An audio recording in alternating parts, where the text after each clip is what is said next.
We got some big news today. Obviously, more updates continue to come out about Ricky Pearsall. We have our first indications of what his status could be for this season. Obviously, a lot of other things had happened in that lead up to the news that came out today.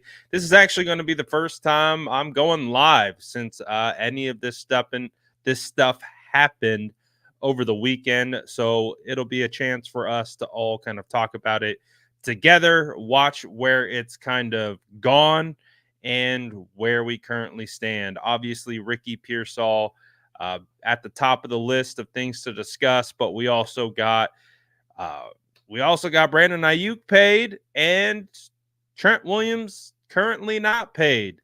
So we'll talk about the latest updates with that. So we had roster moves today, plenty of stuff for us to discuss. And you guys already know what to do. Drop your SDS in the chat, smash that like button, and let's get into it all right now.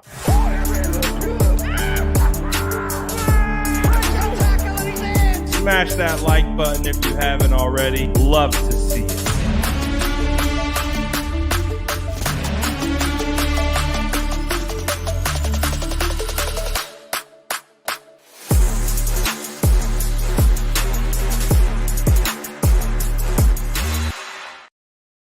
What is going down, sourdough squad? Good to see all the SDS in the building.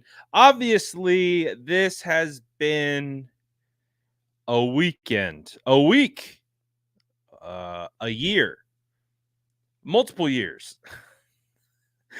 I'm laughing now because I feel, first of all, that we could talk about the Ricky Pearsall situation in a positive light now.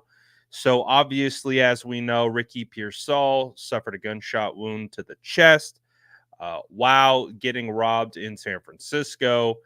You talk about a miracle, being able to even just walk to the stretcher is insane. And so clearly everything that has come out from that, Ricky wasn't required to have surgery. Ricky didn't even spend 24 hours in the hospital. Unbelievable.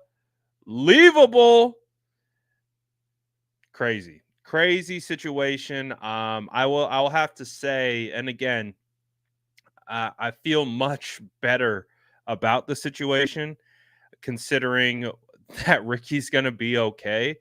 That's kind of where I'm talking from today. Obviously, when it was happening in real time, it was a very delicate situation. It was a situation that I think deserved all of our patience and just ability to recognize that not only is he a 49er family member, but understanding he has his own family, he has his own friends, everything that he was going through in that moment.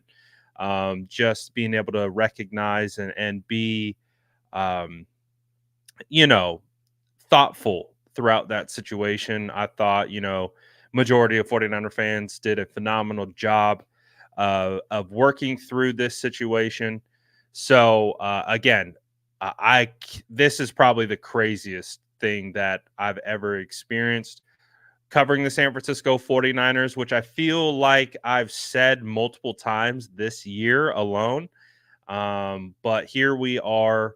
And again, not what we had wanted to occur, but the outcome sounds like it's about as good as we could have hoped for this situation. So this is the news with Ricky Pearsall today. We'll catch up to speed and then we'll kind of talk about it and continue to talk about the other things. So Ricky Pearsall was officially placed on the reserve non-football injury list. This means Ricky Pearsall will miss at minimum 4 games this year. Man, the fact that we can even say Ricky Pearsall has a chance to play football this year, let alone anything else. I think the context really matters here. I saw some people making some really stupid comments about like, oh, what is every first round draft pick? Like, just come on, man. Like, this dude almost lost his life. Almost lost his life. And now we're talking about Ricky being able to return to the field this year. Uh, uh, Amazing. Just absolutely amazing. Um, just again, continued thoughts and prayers out to him, his family, his friends, close, members of the 49ers organization that were close to this. We heard that John Lynch went and visited him in the hospital that night. So, man, just a whirlwind of a situation that was a terrible one. But the fact that we can talk about it in a positive light now is, again, in my opinion, a miracle. Um, so it does not appear that we are. It appears we'll see Ricky Pearsall this year, which is insane. So I can't wait. So the first game that Ricky Pearsall can return will be October 6th, week 5 against the Cardinals. If Ricky, and that's at Levi's Stadium, mind you. So if, let's say, Ricky Pearsall returns on October 6th to make his 49ers debut, because keep in mind, we haven't seen him in the preseason because he's been banged up. So if we see Ricky Pearsall step onto that field in a 49er uniform, October 6th, week 5 versus the Cardinals, that is going to be an electric atmosphere. I know the fans are going to go absolutely crazy in welcoming him back to the field. I would say the majority of the reactions from fans have been obviously sympathetic to the situation, empathetic, um, and obviously wishing for speedy recovery. So, and I've seen a lot of people just really kind of change the tune that might have been kind of going to begin with, and now the narrative has shifted, man. This guy went from 49er fans and rightfully so have a tough relationship with injuries, especially for high draft picks and things of that nature. So it's really easy for narrative to get started on a particular player, but the narrative has absolutely shifted.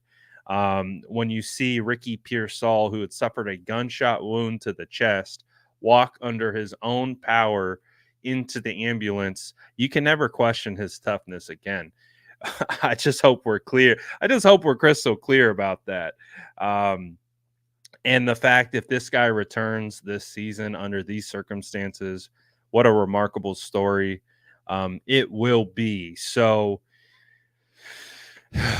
sigh of relief. Again, a really difficult situation, a really, really, really, really difficult situation with probably the most optimal outcome considering the circumstances. It's just an amazing situation. So I'm just happy that he's good. Happy that there's a chance that we could actually see him on the field this year. Good for Ricky, man. Good for Ricky. Good for his family. I can't imagine, putting myself into his mother's shoes, his father's shoes, any family member's shoes. Just that helpless feeling that they probably had.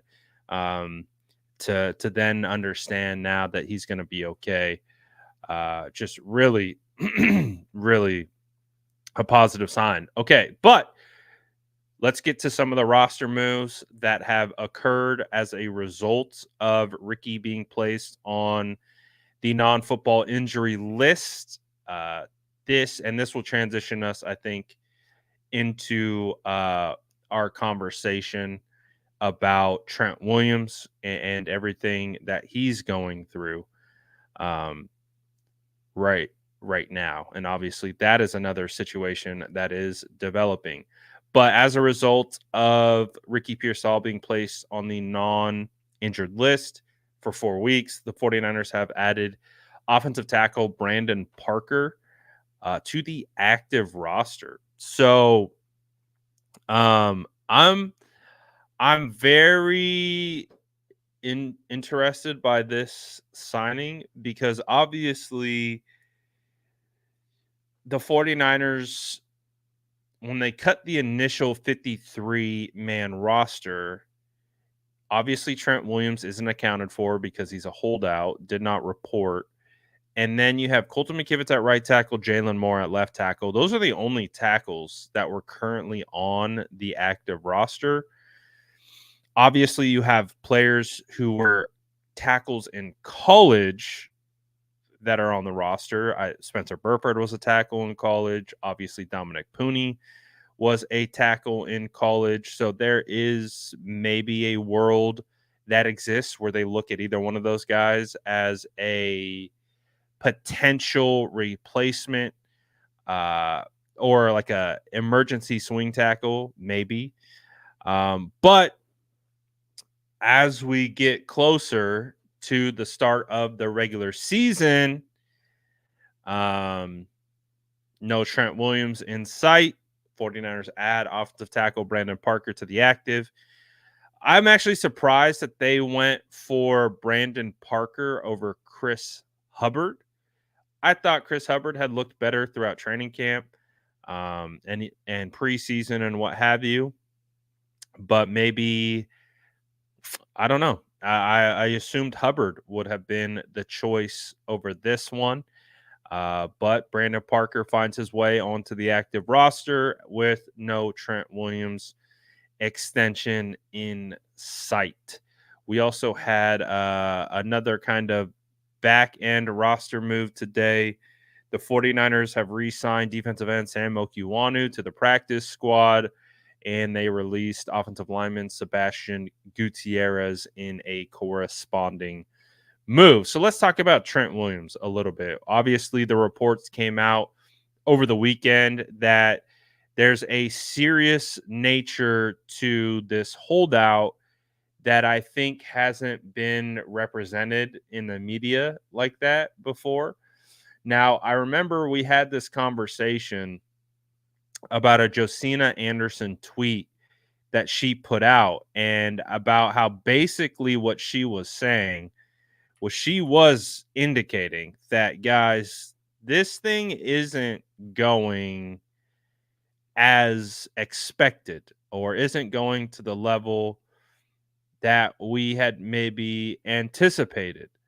So with the situation with Trent is it sounds a little bit more dire than I think we potentially have anticipated.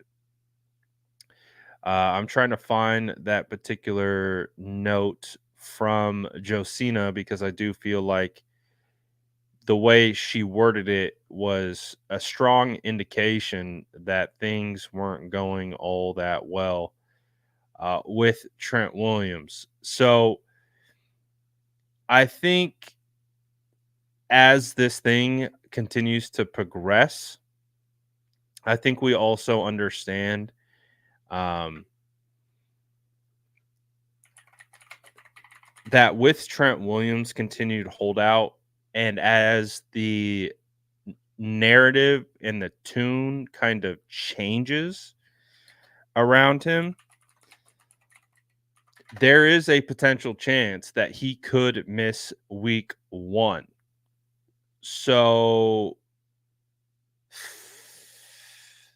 and again, this is the report from Josina Anderson. She said that Trent Williams wants to be, in quotes, paid, like the very important piece he is. Another league source also added this morning, San Francisco is between a real rock and a hard place because Trent is not playing around. Something may have to give unless you're allowing for a big adjustment next season. I remember we put an emphasis on that final sentence. Something may have to give unless you're allowing for a big adjustment next season. I interpreted that sentence as you're either paying Trent Williams or you're trading Trent Williams. And I don't love that. I really don't. I don't love that idea. I do recognize that this has San Francisco 49ers between a real rock and a hard place. I understand that. I understand that with the situation with Brandon Ayuk and now having to now shift gears to doing a very similar thing with Trent Williams, that is challenging. That puts strain most likely on the front office and organization and maybe how they've built out their cap and things like that. But essentially what we're hearing is Trent Williams is not coming back to the San Francisco 49ers without a new contract. So how do you feel about that? How do you feel about that? Holly, I appreciate you always joining the chat, but considering you've uh openly said you're going to start instigating and have been instigating, I'm going to put you on a 5-minute timeout. And Holly, if you would care to come back and just, participate in the chat rather than instigating the chat, more than happy to have you around. But come on now. The thing with Trent and all this situation,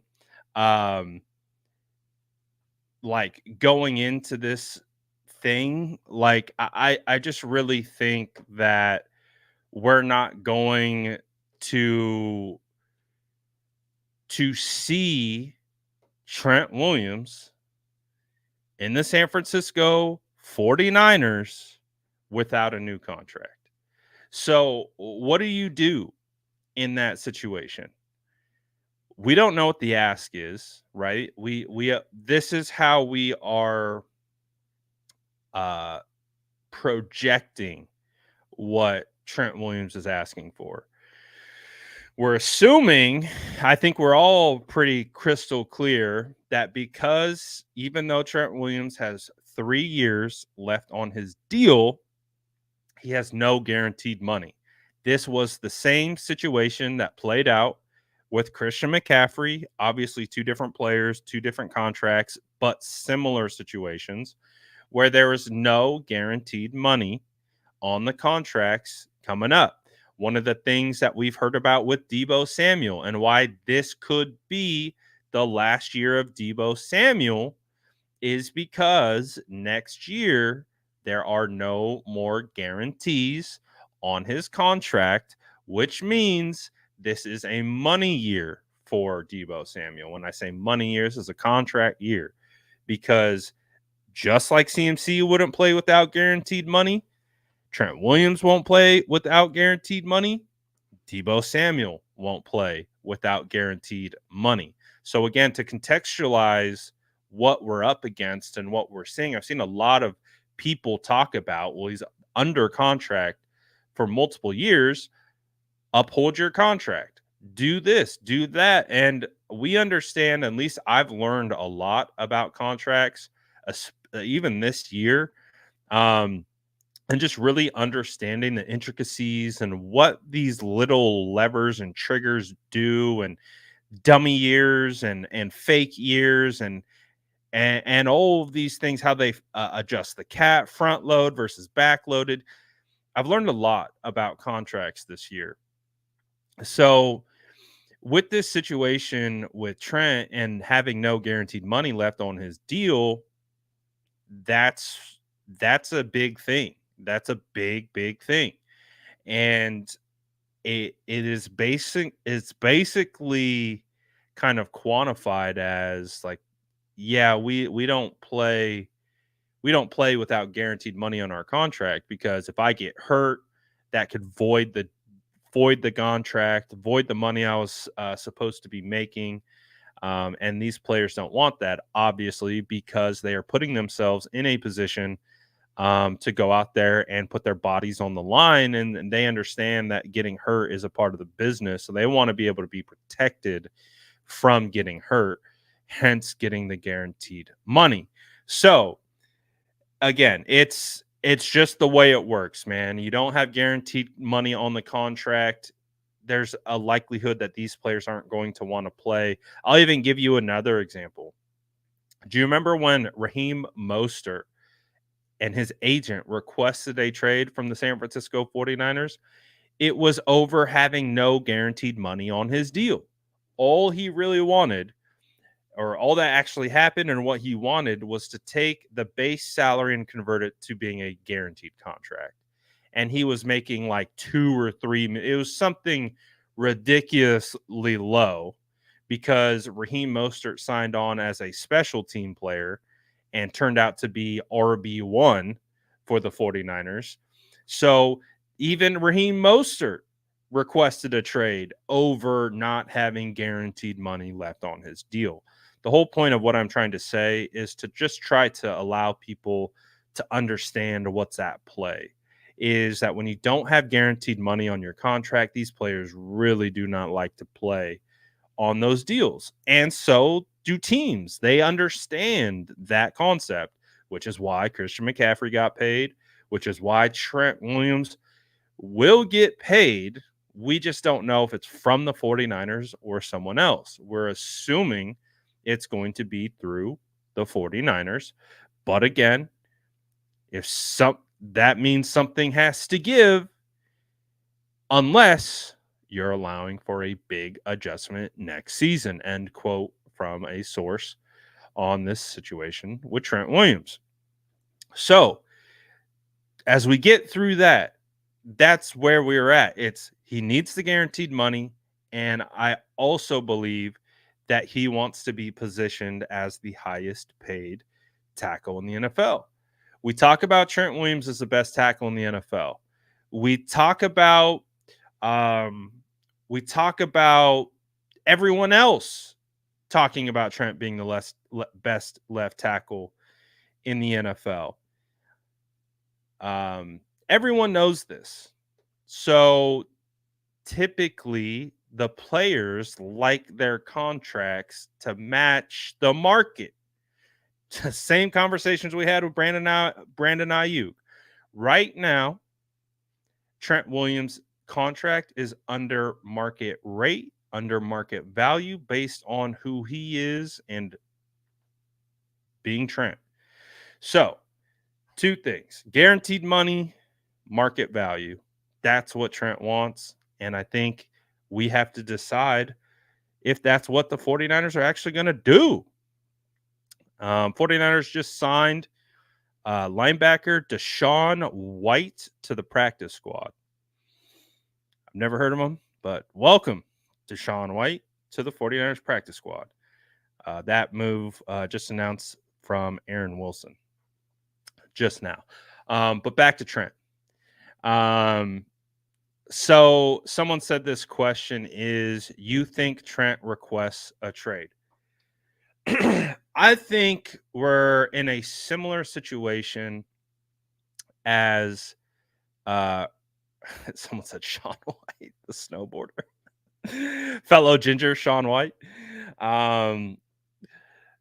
So I think we're in a very similar situation with the Brandon Ayuk thing. Brandon Ayuk was public with it, right? We knew it was trade him or sign him. He said it himself, right? He said it himself. There's only 2 options. You remember that? So, and the options were sign me or trade me. Well, the 49ers decided, and thankfully decided. Can we talk about like how awful those trades would have been if the 49ers accepted them? I think the only one that made sense was the Browns trade, where they were able to get Amari Cooper in return for some draft picks. Other than that, the Pats trade, didn't like it. The trade from the Steelers, god awful.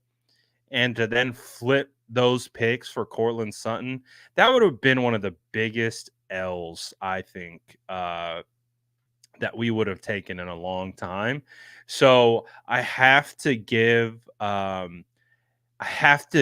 huge shout out to my favorite team, the Denver Broncos, for turning down a third round draft pick in order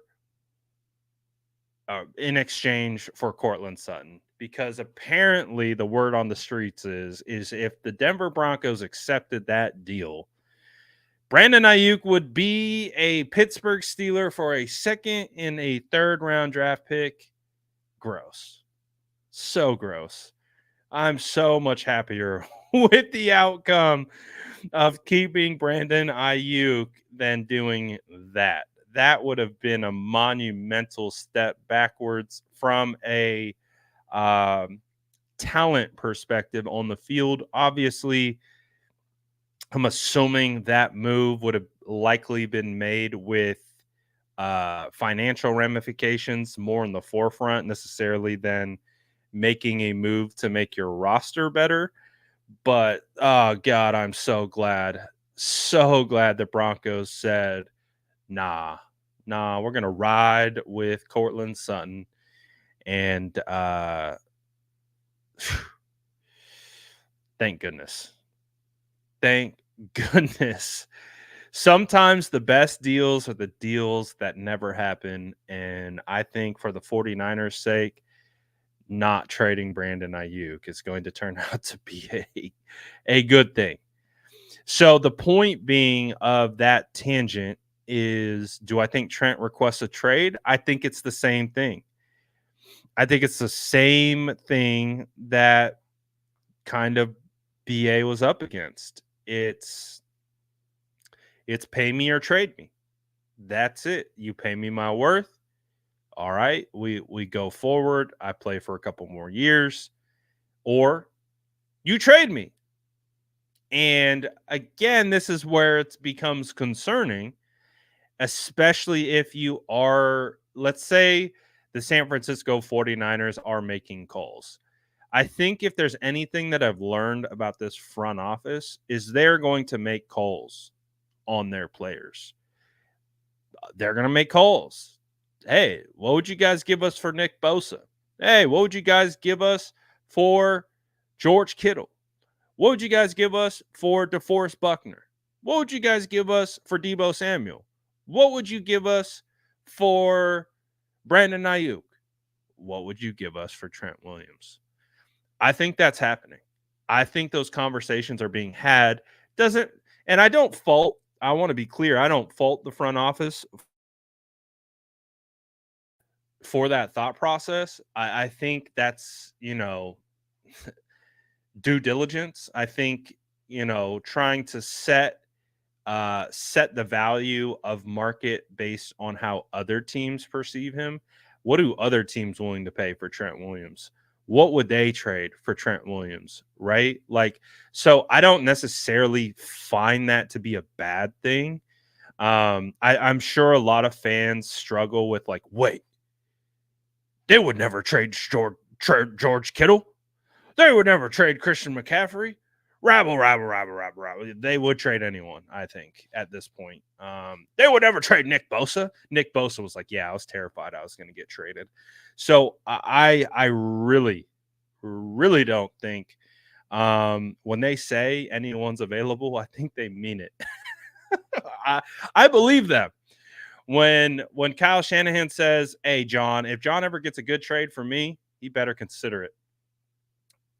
I low-key believe that. So I think with the situation with Trent are there calls being made?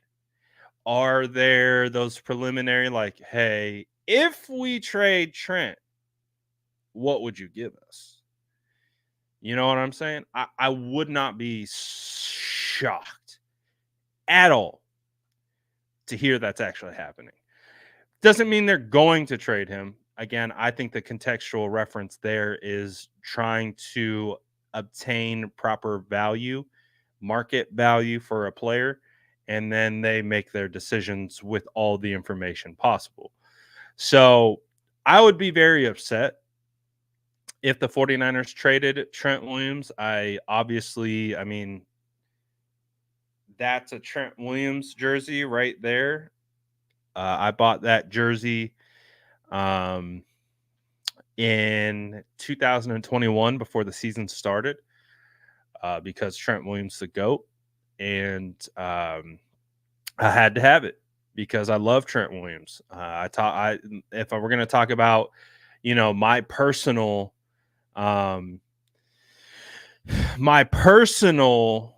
thoughts on Trent, he's up there with one of my favorite 49ers all time. He is been one of my favorite players to watch on tape. He's been one of my favorite players to study. I love watching Trent Williams. I love everything about him. He is a unicorn at the position.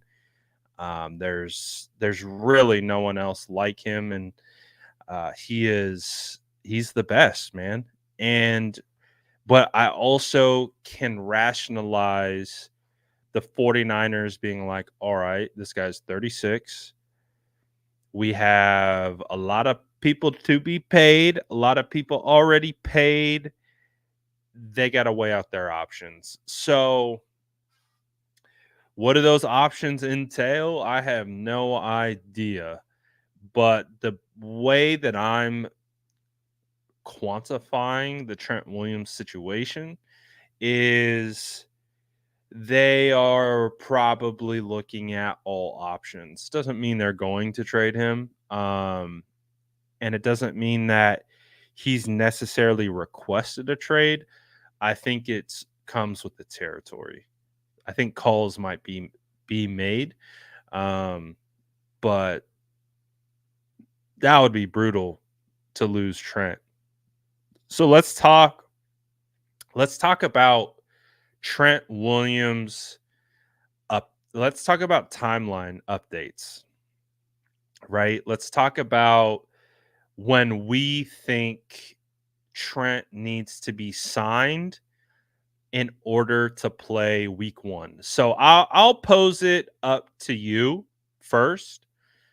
When do you think is the final day that Trent Williams can be signed and can play in this week 1 game against the Jets?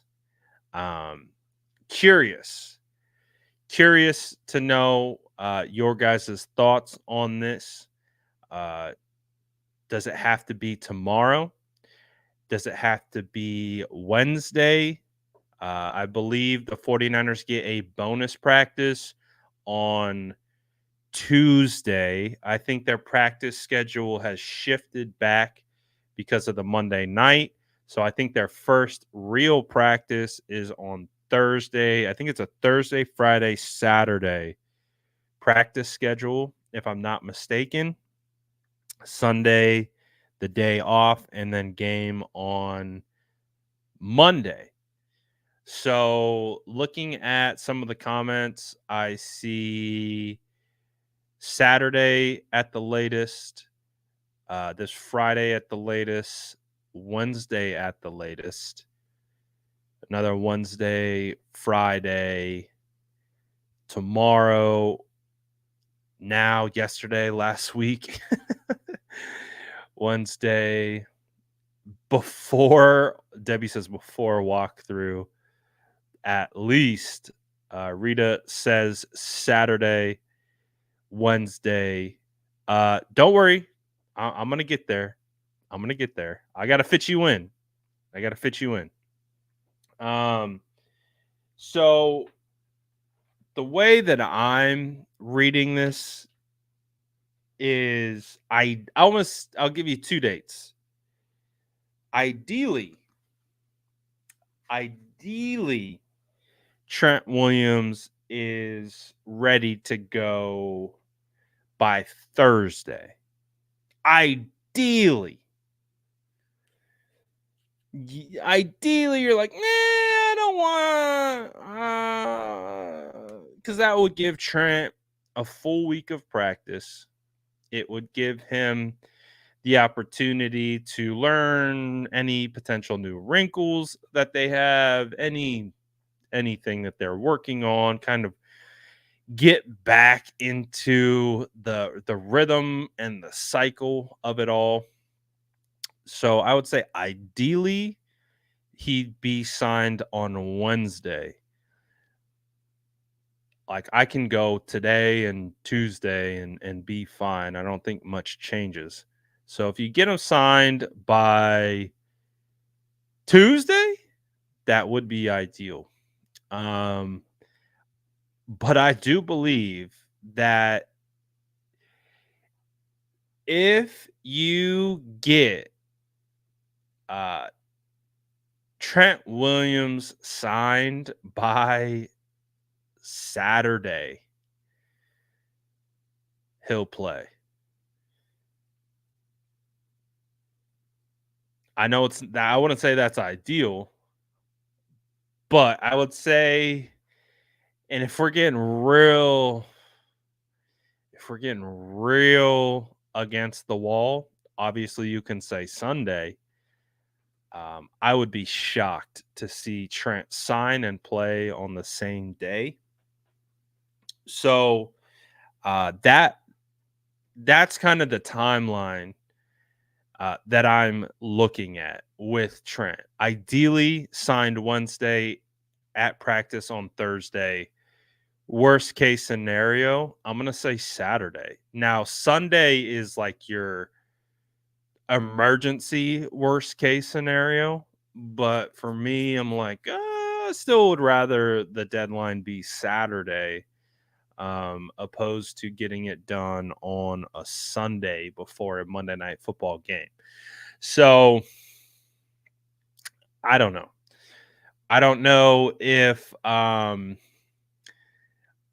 curious, if we're going to try to assume, if we're going to assume where these reports are coming from, because if there's anything that I've learned about doing what I do, you have information that comes from the team, information that comes from the player. That's how it works. You have the team leaks information to the media. We saw that on full display with the 49ers and Brandon Ayuk's negotiation, but you also see information that's probably leaked from the player's agent, Josina Anderson. That's my assumption, is that information came from Trent's agent. When I look at Jeremy Fowler's report, the threat of missing games, that to me comes across as an agent sourced report, right? Because if you look at the way the 49ers have handled it, it's optimism, hope, don't worry, something's going to happen soon. And then now you're getting these reports like it's not optimistic, it's not close. Uh, you know what I'm saying? So when you start to see there's two different narratives out there, you can start to separate them and probably start to quantify where they're coming from. So if these articles that are coming out today and over the weekend saying Trent's going to hold out into the season if you don't pay him, that's not coming from the 49ers, I don't think. I really don't. I don't think the 49ers would broadcast that. So the way that I'm perceiving that is, okay, are we starting to get that game in the media start to pick up with Trent now that Trent has become the main focus of the next round of contract negotiations? So with this stuff coming out, like he'll hold out into the season, that to me is coming from his camp to put the pressure on the 49ers, get us talking about it, right? Get the fans tweeting, get the fans atting John Lynch, pay Trent. Like there's a process. It's clear that these negotiations reported apparently care about how we think about these things. So that's why I always walk around with the tinfoil hat. The tinfoil hat allows me to see these things, allows me to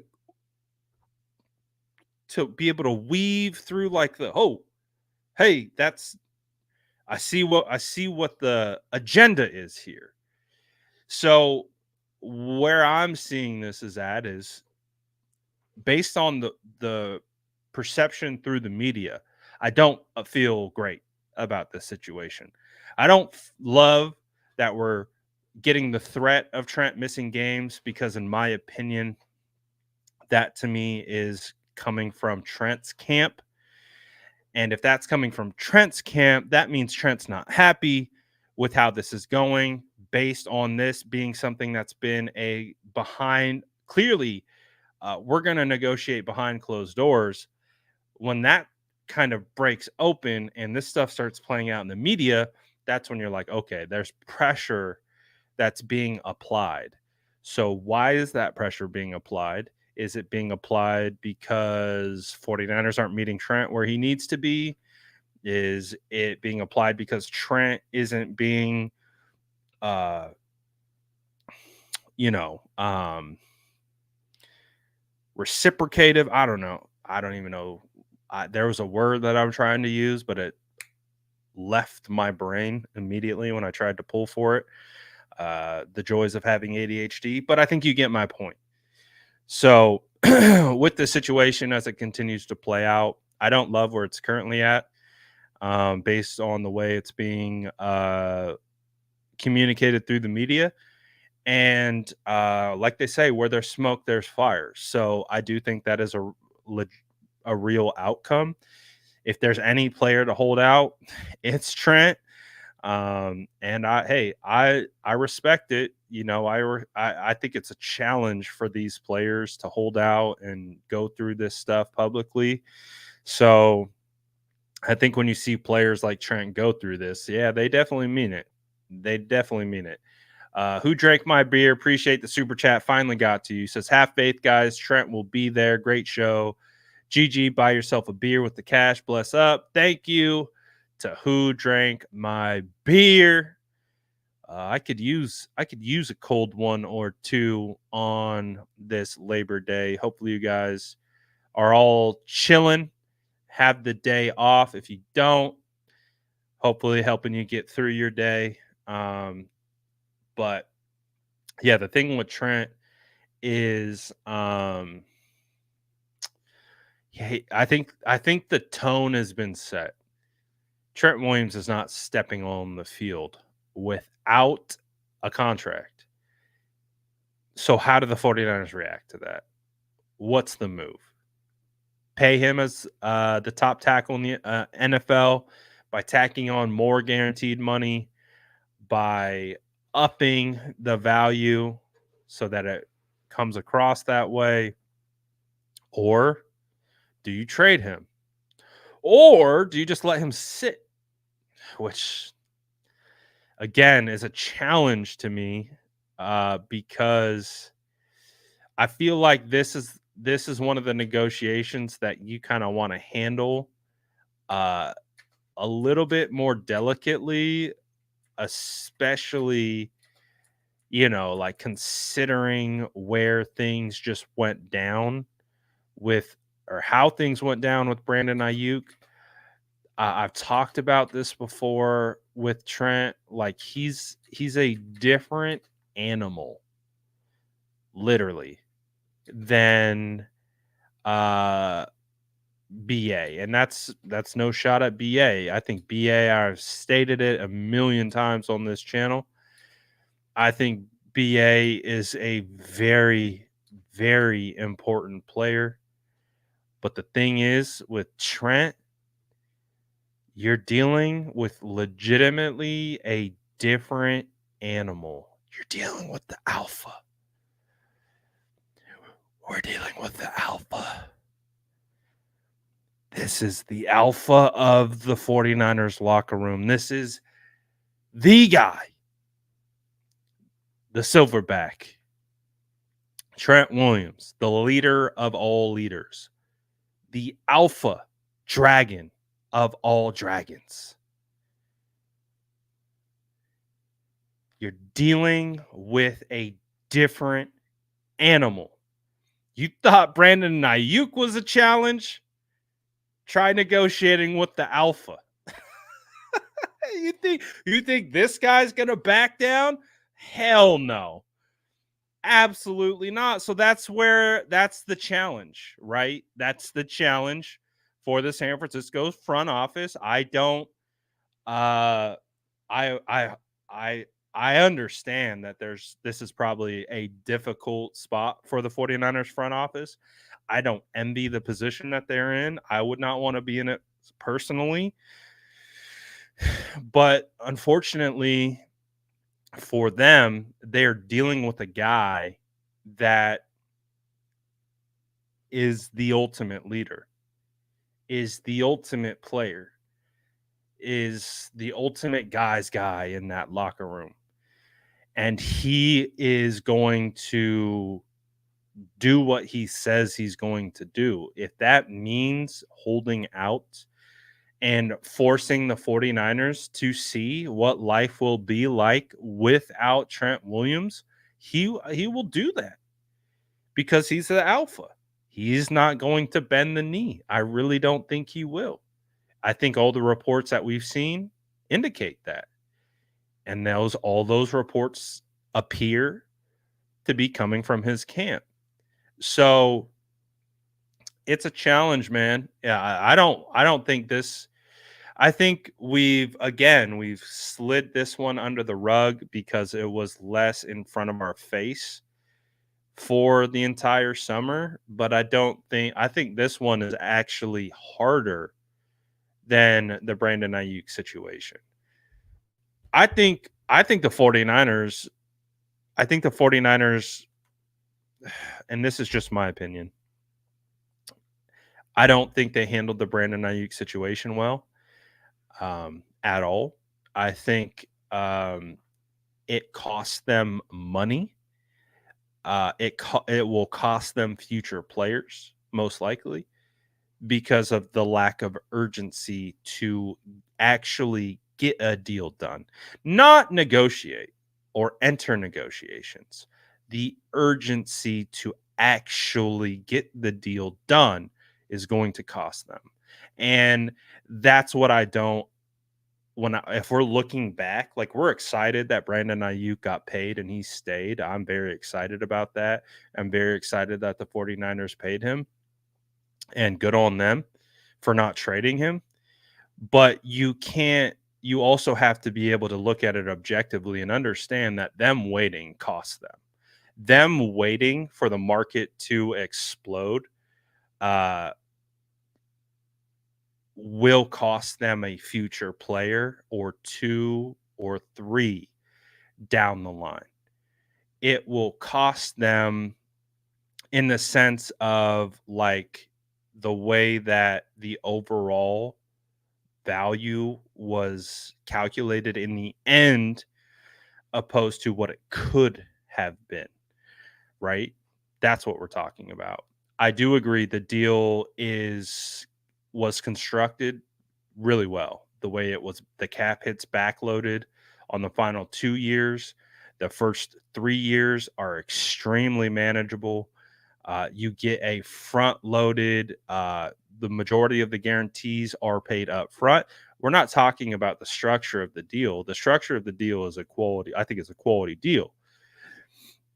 We're talking about like how that could have been at a percentage lower if they were quicker to get the thing done, opposed to allowing an historic wide receiver market to explode and ultimately bite them in the rear.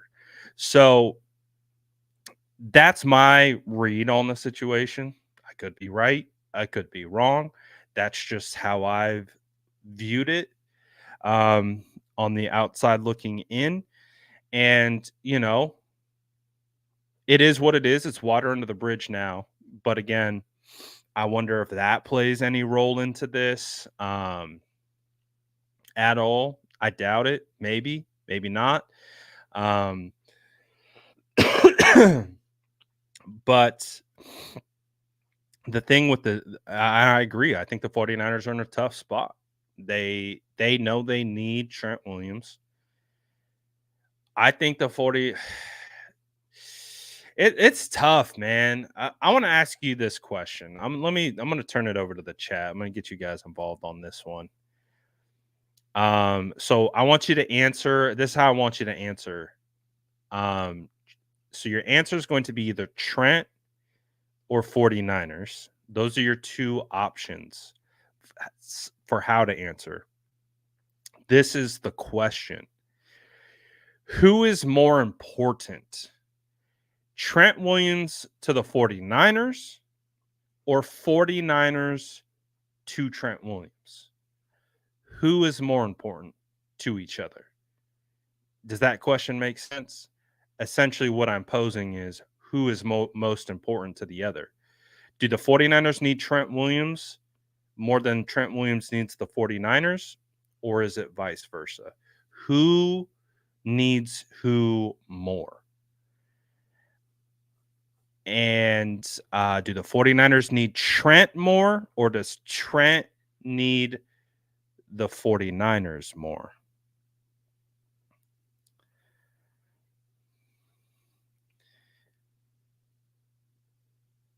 If I had to give you my answer, I see you guys dropping it in the chat.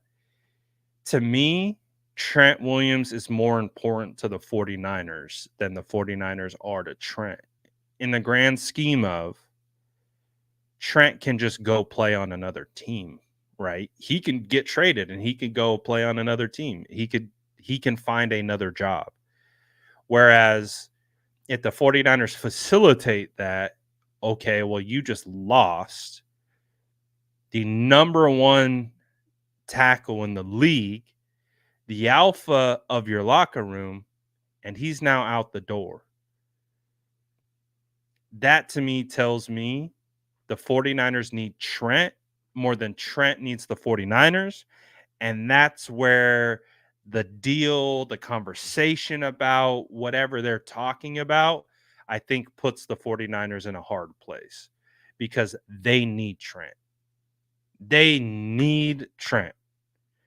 When I've asked you these questions about how important Trent is, everyone's like, oh, he's the most important. Well, if that's the case, that means Trent can pull on that lever. He can say, listen, I love you guys. I love the organization. I love Kyle. I love John. Love the team. Love all of you guys. I want to be here. I want to retire a 49er. But I only am going to do that if you meet my demands. And if you don't, then I can find employment elsewhere. And I can go get what I'm looking for and go find employment elsewhere. So that's why I don't envy anyone who works in the front office. I don't envy anyone who has to negotiate contracts. It's not something that's not an area of football that I would choose to work in ever. So it's tough, man, because I guarantee you there are issues. I bet there are like legitimate issues that the 49ers can pose of paying Trent. I bet they can crunch the numbers against the roster and future roster and be like, there's some challenges here.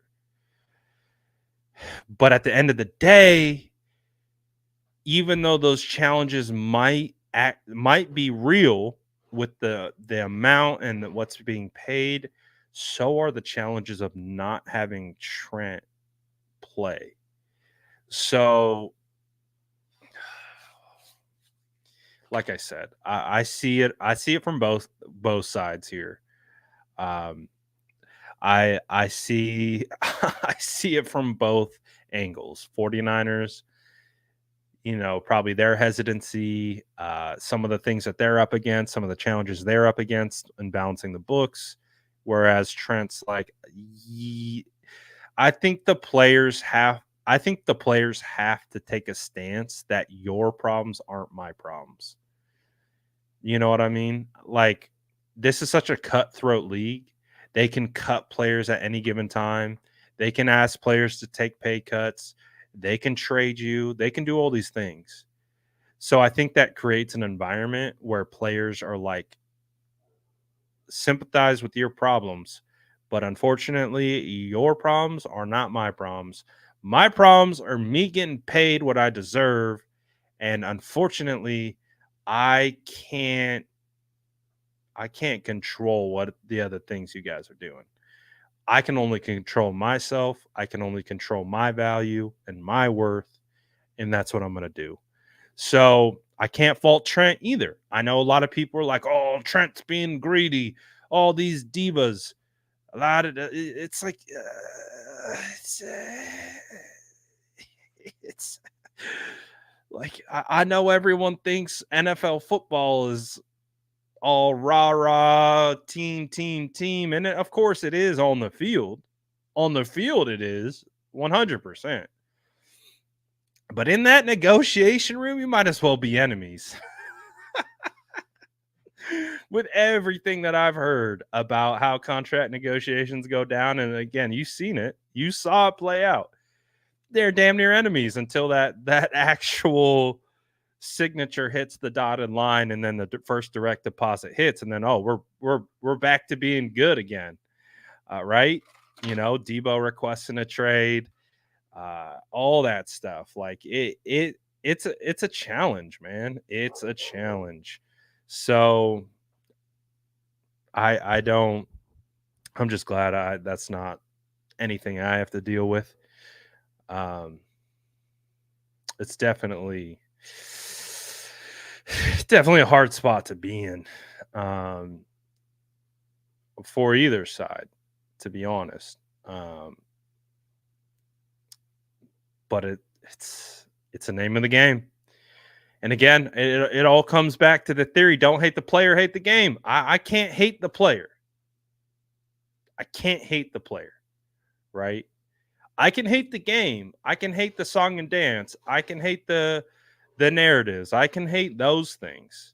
I can hate the way that it's being executed. I can hate that. But I can't hate the player. I can't hate the guy trying to take care of him and his own. I just can't. I just have a really hard time bringing myself to have that viewpoint. You know what I mean? It's just hard for me. I'm definitely, if you are of value, you have to know your worth, man. You really do. You got to know your worth. People are always going to try to undercut you. People are always going to try to take advantage and things of that nature. So you just got to know. You got to know your worth. So what it comes down to, and right now, his worth is really high. Um, Key says, win a Super Bowl already. Who cares about the rest? I know fans don't care about this. We're only talking about it because we have to. I'm not talking about contracts because I want to. This is the last thing that I personally want to talk about. But again, it's the unfortunate nature of this being a business and not just about football.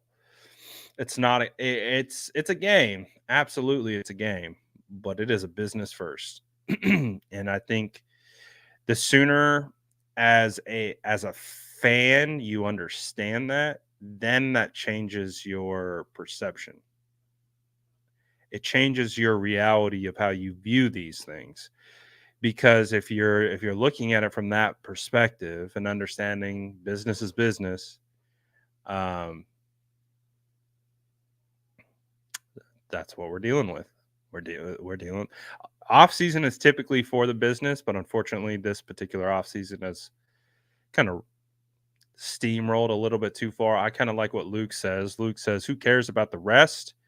You don't get a Super Bowl without the rest." 100%. This is all part of the process.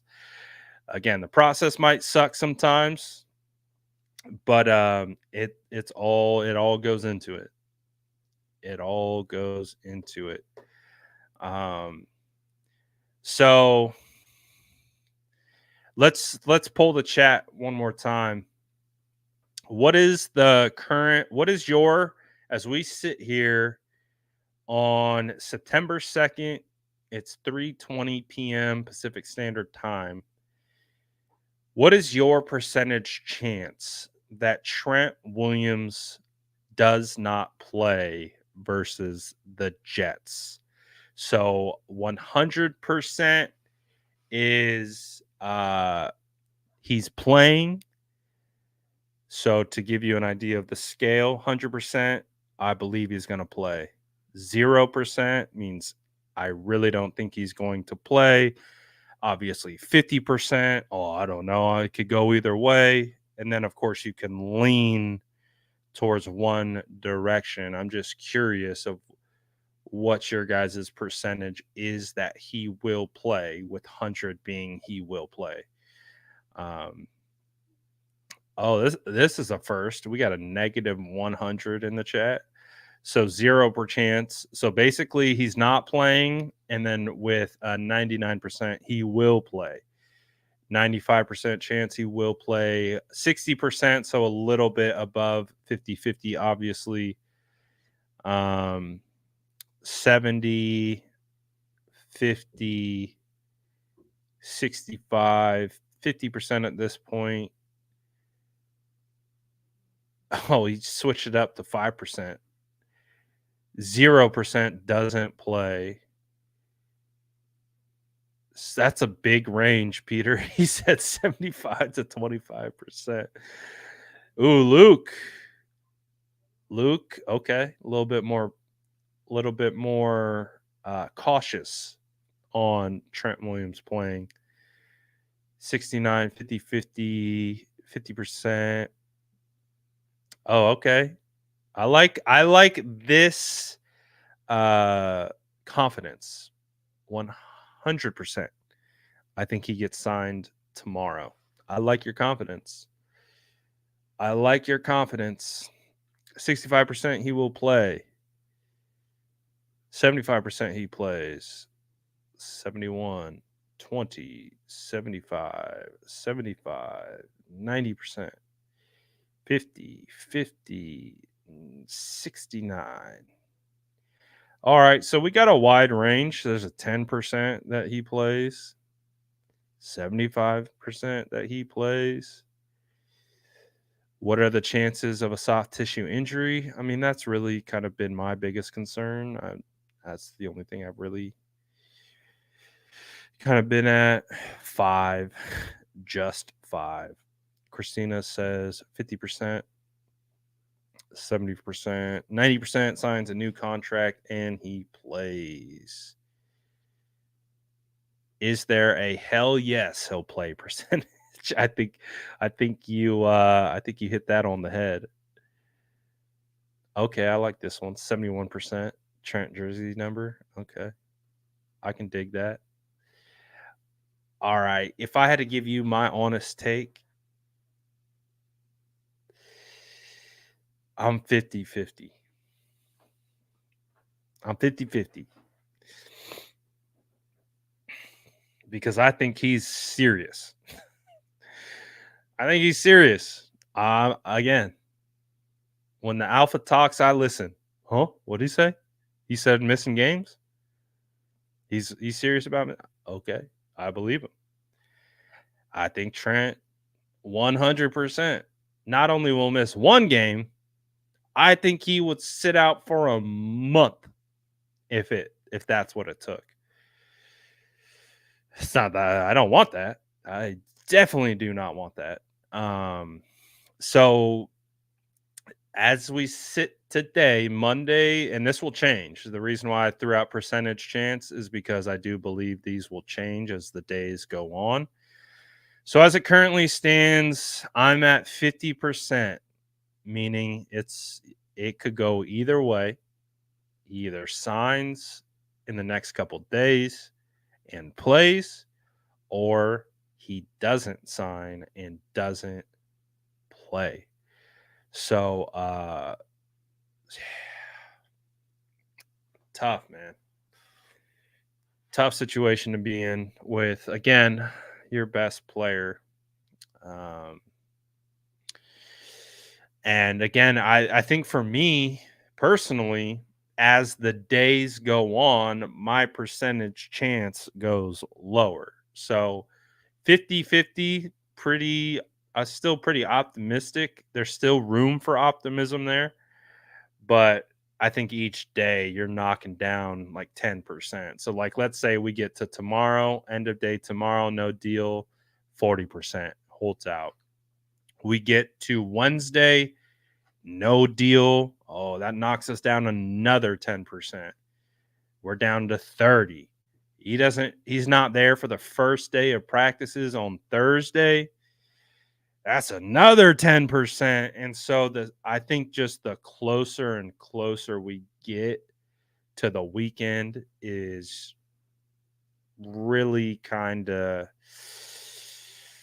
going to dictate my confidence of him playing. Oh, I hate it. It stinks. It stinks. But that's where we're at. What other things do you guys want to talk about? Any questions, comments? We really didn't spend that much time on Brandon Ayuk. I thought it was cool to see Brandon Ayuk and Rick Ross and Kyle Shanahan all vibing together. I really enjoyed seeing that over the weekend.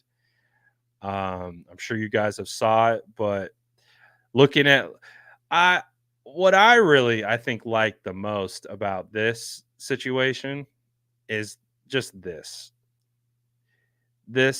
energy, these vibes.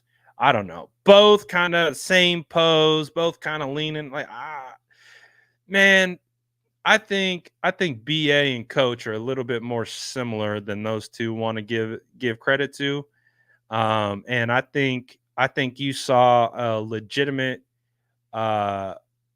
a legitimate um I gotta assume Kyle respects BA a little bit more. Might have been annoyed as crap of BA throughout this entire situation, but BA held it down. You talk about standing 10 toes, bro. You might as well give Brandon Ayuk another set of legs. BA stand 20 toes down on this situation. You might not have liked it. You might not have been a fan of it at all. But dude, when you try to put yourself in this situation and BA really stood his ground, there's got to be some level of respect that you find in that. And I like seeing these two together. That really did make me happy. Because I do think you like wonder, right? You're like, is the relationship fractured?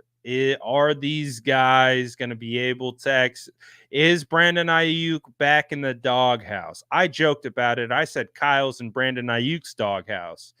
So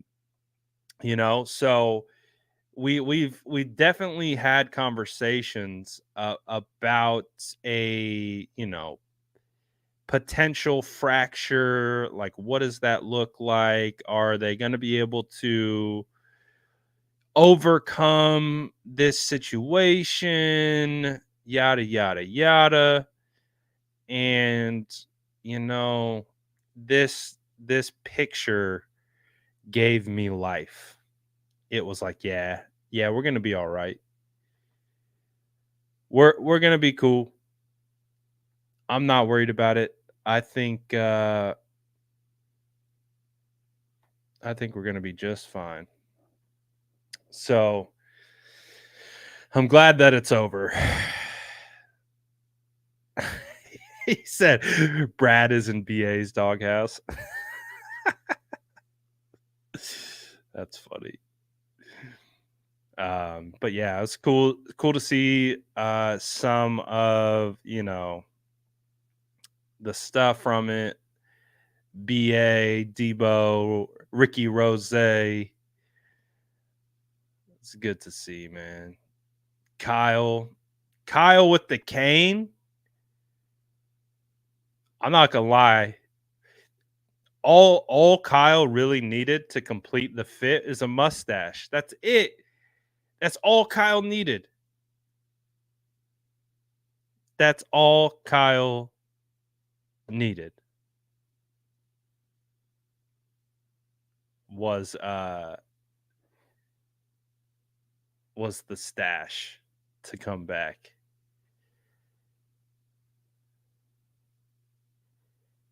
Um did Brad draft BA in his fantasy league? I did. I did in one league or both leagues. Both of my redraft. I think I might have taken him.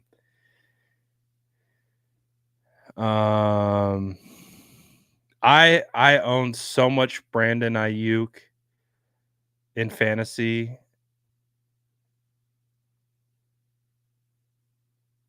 I did. I did. I forgot. I'm in so many leagues, I forget.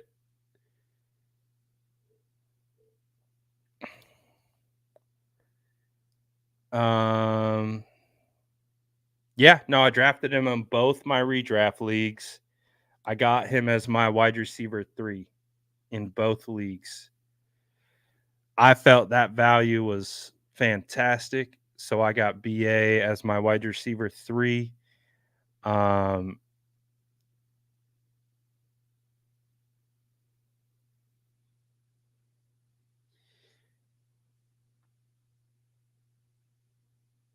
so yeah, I did. I actually did. After I told you guys to stay away, did. I did draft Brandon Ayuk twice in the 2 redraft leagues I'm in. I took them both at wide receiver 3. So I thought it worked out well.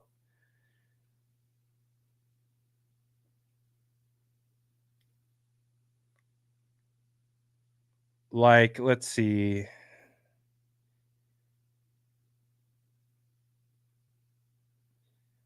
Oh wait.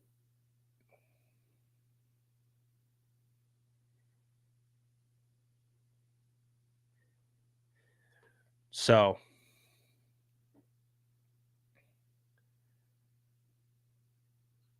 um have you guys drafted yet, or are you guys getting ready for your drafts? My drafts are done with. I'm all stocked up. I'm all ready to go. I'm ready to lock in.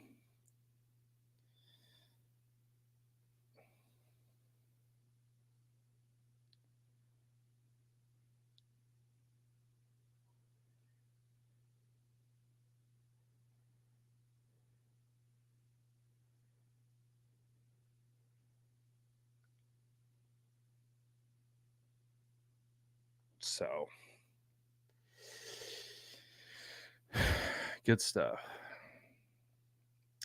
Who's calling shots on defense? Well, I do think it is Sorensen, but I do believe Staley has a lot of influence for sure.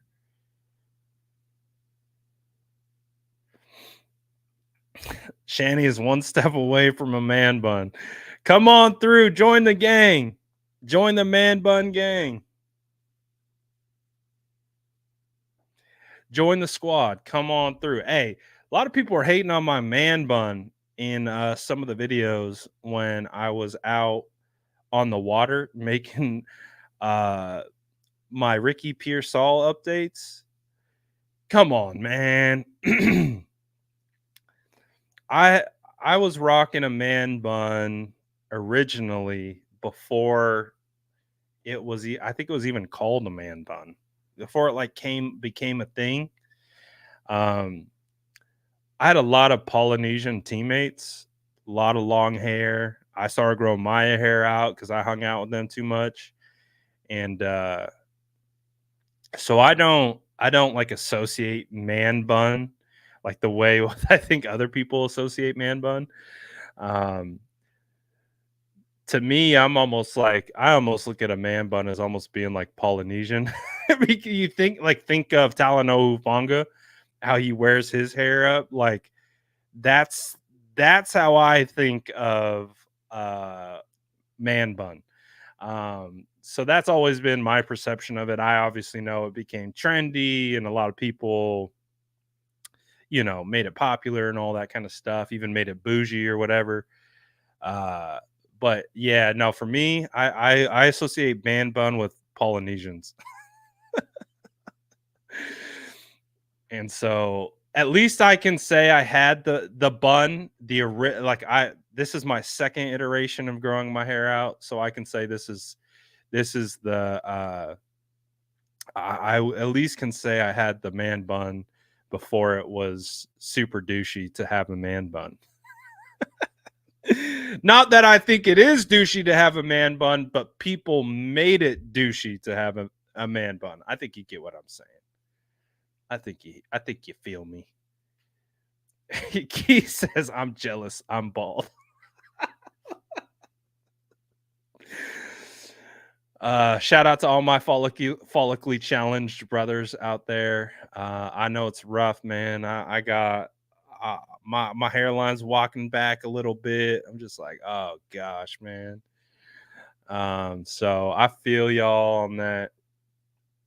Um, hey, there we go.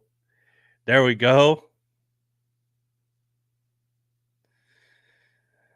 Hey Brad, any word on how Jake Moody's doing? There was so much noise around him last year, but haven't heard anything. Is no news good news? 100%. 100%.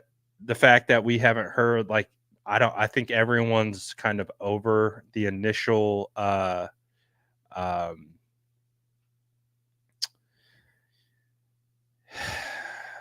the initial anxiety of having a rookie kicker after seeing how he performed last year. And again, he wasn't perfect last year, but he was good enough. Like he definitely, to me, although wasn't perfect, was jittery at times, missed some kicks. Was I had anxiety as well. I feel much better about Jake Moody being a long term sustainable option. Whereas before with Moody, you didn't know, and everyone's, myself included, was just terrified about him not panning out as a third round draft pick. That's just my own perception. But like in training camp, he looked fine. I wasn't even paying attention. That's how I know I feel comfortable with Jake Moody, is that whenever they would come out and do the kicks, like I would watch, but then I'd go post, and like if he kicked, like last year, I was like counting the yards. I was tracking how long his kicks were made versus missed. And I was like, oh gosh, please don't be a. So I think no news is good news. I think we feel better about Jake for sure. And I think the kind of overall tone of the fan base matches that.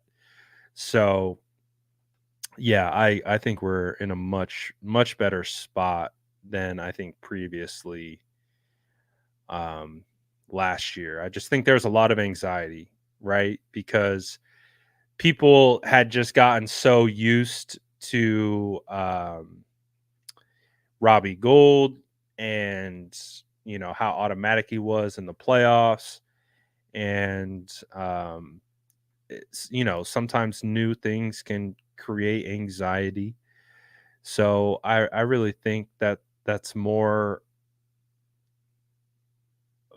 what it was about than anything else. Um,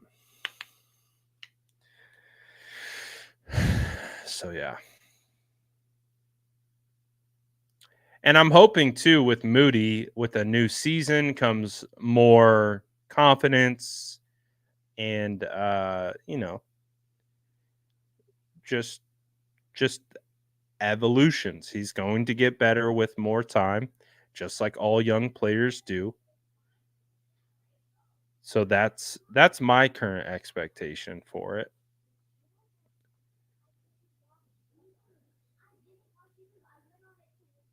So, what situations do you think Cowan gets into the offense?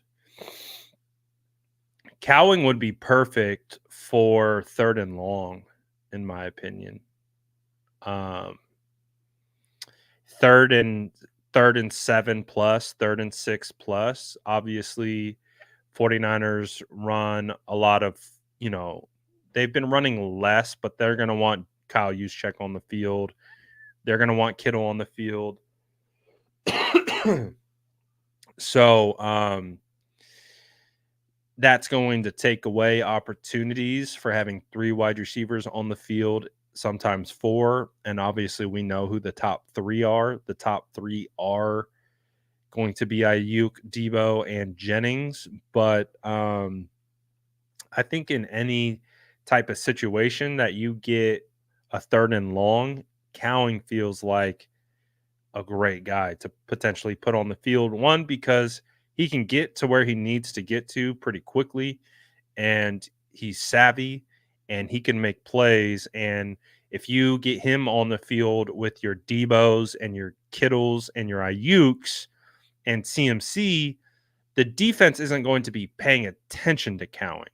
So I think that's where you could really, really like make Cowing a early weapon is before people start paying attention to him. So in those third and long situations, you would have to assume that Cowing is going to get the least amount of attention. He's going to get the worst cornerback on him on the field. He's not going to get their cornerback 1. He's not going to get their cornerback 2. You could theoretically see him matched up on a safety. And if you can get Cowing on a safety, Kyle could have an absolute day with that. So I'm pretty excited about Cowing and how he could work in, especially considering that now he's working in with Debo, with Kittle, with Ayuk, with CMC, and you can expose a defense with a player like that. So Cowing reminds me of a little bit of what's his name? What's the wide receiver with Seattle? Tyler Lockett. He kind of reminds me of Tyler Lockett. Uh, Smaller wide receiver who can do everything. Downfield threat, over the middle.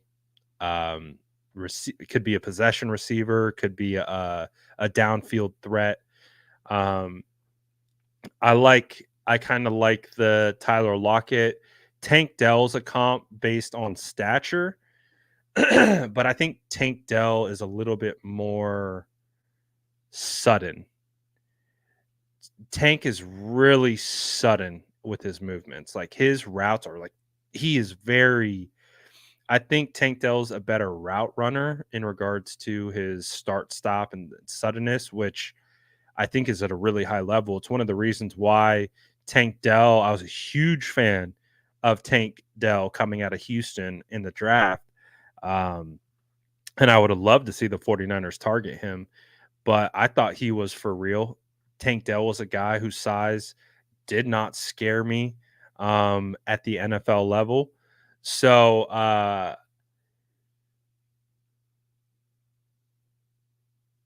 like it. I with Tank, a little bit more suddenness. Cowing to me looks like he's almost like a wide receiver 1, like type the way he goes about his business. He's just smaller. And I look at Lockett like that. Like Lockett could play outside, he can play inside, he could do everything. That's crazy. A Tyler Lockett update just popped up right as I said that. I look at Lockett as a guy who can do everything. So that's kind of why I like to comp him to Tyler Lockett. But I understand the Tank Dell cop for sure.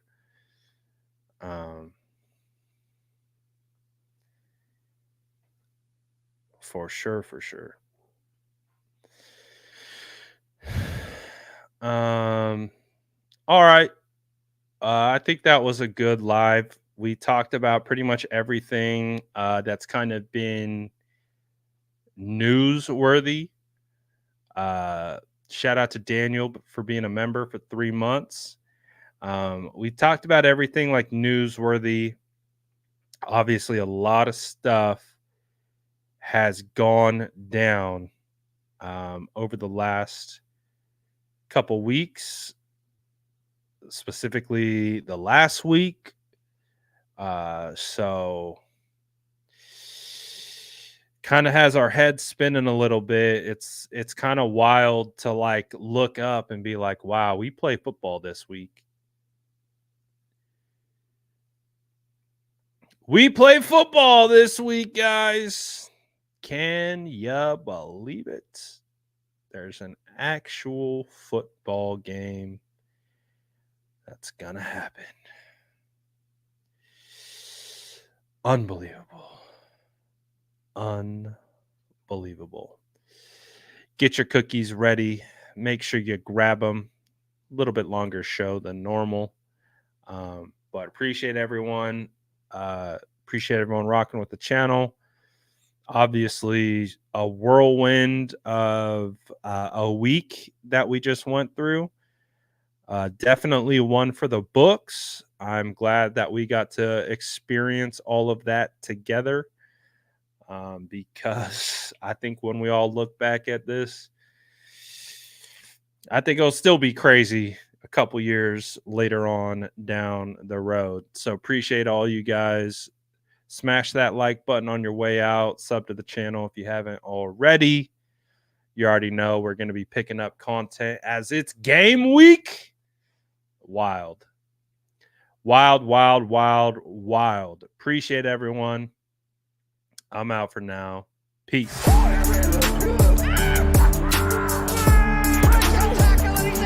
Smash that like button if you haven't already. Love to